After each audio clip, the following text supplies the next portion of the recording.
Magandang araw mga amo at welcome sa Kali Topics. Sa video na to ay magbibigay tayo ng komento patungkol po dito sa ginanap na Senate hearing ni Senator Risa Hontiveros patungkol po dito sa kaso ni Pastor Quebuloy. So, marami naman sa atin na nakapanood kung papaano ito naganap at well, yung mga teka, yun natin na konti camera ha.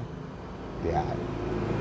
So, marami nga po sa atin na nakapakinig, nakapanood dito sa mga paglalahad ng ilan sa mga di umano ay naging biktima ng nasabing pastor. So, well, hindi ko na siguro kailangang pahabain pa itong komento na to dahil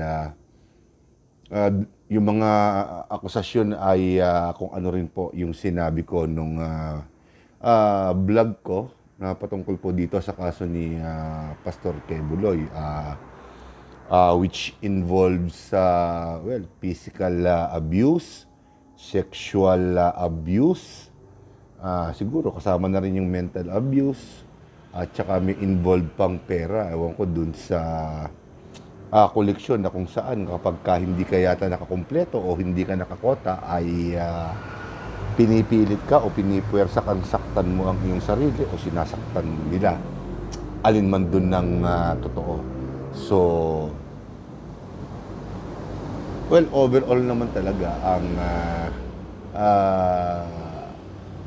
ang investigasyon na to ay para matiyak o para malaman kung talagang sadyang may katotohanan itong mga akusasyon dahil hindi lang po natin sigurado kung nakapag-file na ng kaso. Pero parang nakapag-file na po yata ng kaso sa pagkakaalam ko ang itong mga complainants ni Pastor Quebuloy. At meron pa po, nagulat ako, meron pa palang isang foreigner na di umano ay inabuso ni Pastor Quebuloy. So, hindi na natin i-elaborate yung mga sinabi nung foreigner na inabuso. So, well, sa ating palagay naman, karapatan din ng Senado na imbestigahan itong ganitong uri ng mga high-profile case kung sakasakali. Dahil alam naman po natin na may kaso rin po si Pastor Quebuloy sa ibang bansa at parang inihahanda na po yata o nakahanda na po yung request for kumbaga yung mga extra, yung mga treaty natin na kung saan ay pwede nating ipadala sa anumang bansa na ating natanguan kung ang ating mamamayan, isang particular na mamamayan ay may kaso sa kanilang bansa. So, i-extradite natin sa kanilang bansa. Parang inihahanda na po yata yung ganung proseso para kay Pastor Quebuloy. At patungkol naman dito, syempre, marami ang magsasabi na para bang politika ito dahil alam naman po natin na si Pastor Quebuloy ay well-affiliated kay dating Pangulong Rodrigo Duterte at kay excuse me, kay Vice President Sara Duterte. So,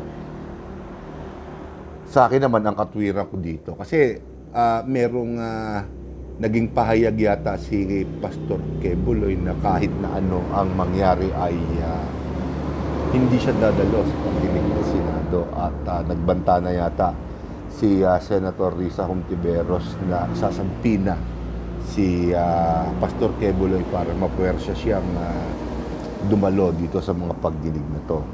Ang aking opinion dyan ay eto po lamang, napakasimple. Kung ikaw ay walang talagang walang sala, dapat dumalo ka sa mga pagdinig na to. At bibigyan ka naman sigurado ng pagkakataon na ipagtanggol ang iyong sarili, sumagot sa mga katanungan ng mga senador. Maging ito man ay politically motivated o personal, ay dapat pa rin dumalo ka por respeto sa Senado. Dahil ika nga nila, no one is above the law. At ang mga mambabatas na to, ang isa sa mga ahensya ng gobyerno, sa ngayon ng gobyerno, na bumabalangkas at gumagawa ng batas. So, kawalan ng respeto kung hindi pagbibigyan o hindi tutugon ang isang pastor kay Buloy sa ganitong mga pagdinig. Lalong-lalo na po siya ang dahilan ng nasabing pagdinig. At mabibigat na akusasyon ang binibitawan ng mga tao na to sa kanya. So dapat napakagandang pagkakataon ito para sagutin itong mga akusasyon na to. Wala naman sigurong dapat ipag-alala si Pastor Quebuloy sa mga kung maaargabyado siya dahil alam naman ng bawat Pilipino sa ating bansa na ma-impluwensyang tao siya. Marami siyang politikong sinusuportahan at naturalmente lamang na hindi ka dapat kabahan o hindi siya dapat kabahan. Siya man ay dumalo sa pagdinig na to. Dahil may mga senador din naman talaga na pabor sa kanya. So, kumbaga, hindi siya dapat mag-alala na siya ay babastusin. At tingin ko hindi naman po siya babastusin. Sabi ko nga po kanina, whether it is politically motivated or personal, hindi siya kakapusin sa suporta at kawalan ng respeto. Kawalan ng respeto kung siya po ay hindi dadalo. Kapag ginawa niya po yan, siya rin po ang masisira. Dahil para bang sinasabi niya na porke siya ay pastor o pinuno ng isang sekta ng relihiyon sa ating bansa ay hindi na siya pwedeng hipuin ng batas. Kabaliwan yun, kabaliwan. At kung yun ang paiiralin ni Pastor Quebuloy, sa tingin ko maraming miyembro niya ang magdadalawang isip na tumiwalag sa kanyang relihiyon ang sekta.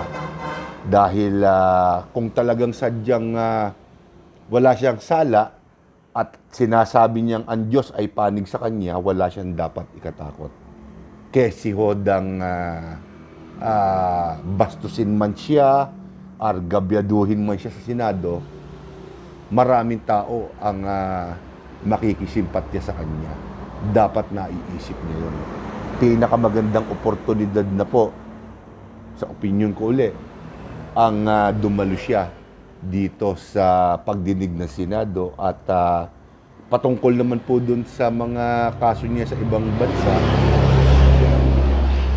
marami siyang pera. Kaya niyang bumayad ng mga abogado na magtatanggol sa kanya sa ibayong dagat. So, hindi ko nakikitang argabyado siya sa kahit na anong anggulo, maliban na lang siguro kung sadya talagang iniiwasan niya na makilahok sa hustisya, sa proseso ng hustisya.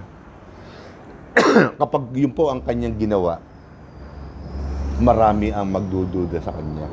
Maaaring kundinahin siya na kahit wala pang hatol o wala pang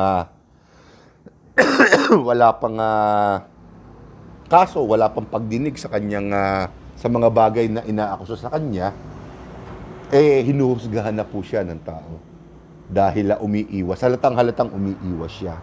At yung kanyang salita na hindi siya dadalo sa Senado ay kawalan talaga ng respeto. At sa tingin ko, kung hindi pa naman nagsasampa ng kaso sa korte ang mga akusado, kung hindi siya dadalo, ganoon din. Doon din ang punta niyan.